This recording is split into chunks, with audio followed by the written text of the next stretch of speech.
there. Today we are here to launch a nationwide movement to end student loan debt. How many of you all want to see all of our young people, all of our parents out of school? That's all you got. Being debt-free is what we're here today, and we're going to announce the details of it. But before we do, I want to introduce a panel with me today. These are those who are facing this challenge of student loan debt.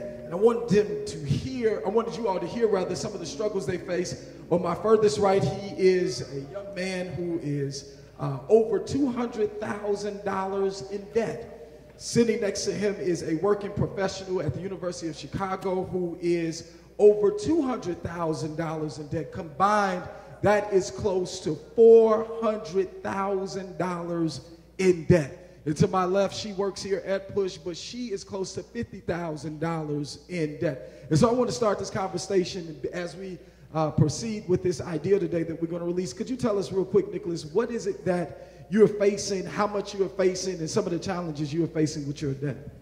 Well, yeah, as you mentioned, a little bit over $200,000 in debt, and what seems to be the most pivotal point of it all is that every so often, a couple of years, a couple of months, you check, that amount goes up. Some of these loans, one of these loans was Sallie Mae, a private loan, and it started, I believe, I went to Valparaiso University, and I got only financed for 4 years. The loan started at about $24,000. Quick question, how much do you have to pay your student loan back each month? Well, between the federal as well as the private loans, each one of them are asking roughly about $1,300. And I'm a teacher, by the way, so with the loan forgiveness, the amount started at $200, but now it seemed to skyrocket it up to about $800, and it's just continuously going up. Wow. You work as a full-time employee. Where do you work, and how much is your debt? Tell us something about your life.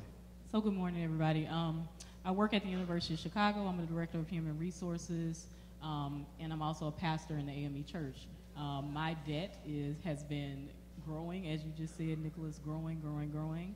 And I can say that the struggle for me is the more that you make, because I'm on an income-based repayment plan, the more that I make, the more that I pay. So throughout that, with the federal consolidated loans and the private loans, I'm paying almost $1,000 a month. And that's only based on income. If I was not on the income-based plan, it would be way more, probably about $3,000 or $4,000 a month. So you're paying close to $1,000 a month in repayment. How much are you paying? About $1,500. So you're paying $1,500, and you're a father with a child. And how much does it cost for you to support your child on a weekly basis? Well over $200 a week with daycare and considering everything else like that. So that's $1,700 just per week that you have to find a way to survive. Christian, you work day to day here at Rainbow Push, but how much is your debt? How much are you paying per month? And what's some of the struggles that you're facing? My debt is close to $50,000, and the struggle that I face is that it's based on the amount of money that you make, as you said, that they charge you. And so my loan repayment would be anywhere from $450 to $500 a month. Obviously, working for a non-for-profit, you are supposed to, after 10 years, be able to wipe that debt away. However, the government right now only approves about 1% of the applications that are submitted to that program. So you have to pay on time for 10 years working for a non-for-profit where you've already taken a pay cut, and then only 1% of those applications are getting approved. So if you miss a student loan repayment, then the contract is null and void. You have to make 10 years of on-time payments, full amount, and work for a non-for-profit in a impoverished area in order for you to get your debt wiped. Wow. Quick question. Let's go back to you. You're a minister. You're full-time. You work at the University of Chicago. There's a recent study that suggested that the cost to go to school, especially at places like University of Chicago, will reach close to $100,000 a year. There is $1.5 trillion in student loan debt that we're seeing right now, and 68% of students that are taking out loans cannot repay them. So that 10-year mark that you have to keep up to paying it back on time unless the agreement is null and void. What's some of the challenges that you want to see just moved out of your way as it pertains to the student loan debt? So for me, I would love for a lot of that to be forgiven, because even though there's this plan that says for 10 years you make payments, it doesn't account for real life situations. It doesn't account for illnesses. It doesn't account for deaths in the family. It doesn't account for all the things that we deal with on a daily basis. So none of that is subjective when it comes back to repayment.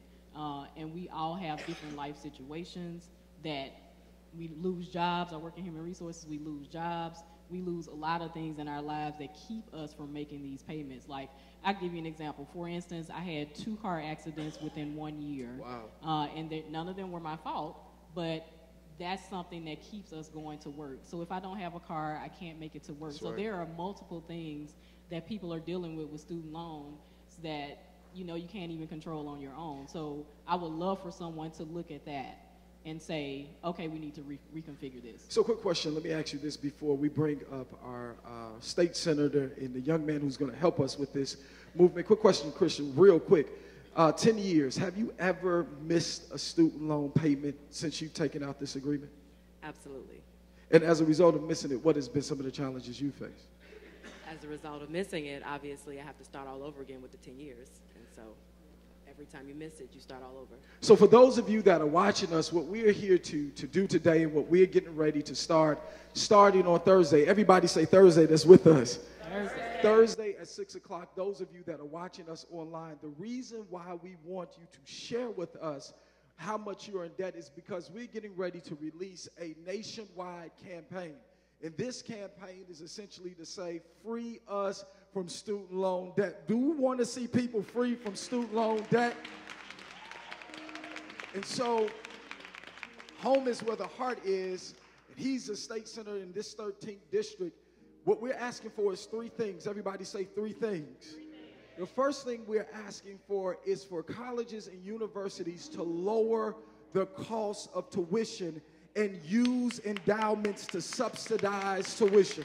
Oh, y'all can do better than that. We're asking colleges and universities to lower the tuition, use the billions of dollars that they have in endowment to subsidize this tuition. Secondly, we're asking, starting here in the state of Illinois, we're going to start reaching out to our state representatives and our state senators, and we're going to ask them to introduce a bill that essentially says, forgive the student loan debt. Because if we can do it anywhere, we should do it here in our home city. And then last but not least, what we're simply going to do is we're going to ask all of these rich universities and colleges to put some of the money from your student endowment, your endowment, and provide grants for students to apply for to get the debt taken away. It makes no sense that this father of one, this minister, and this young lady are combined on this stage, including myself, with close to $600,000 in debt. So everybody, do me a favor, pull out your cell phones, those of you that have your cell phones.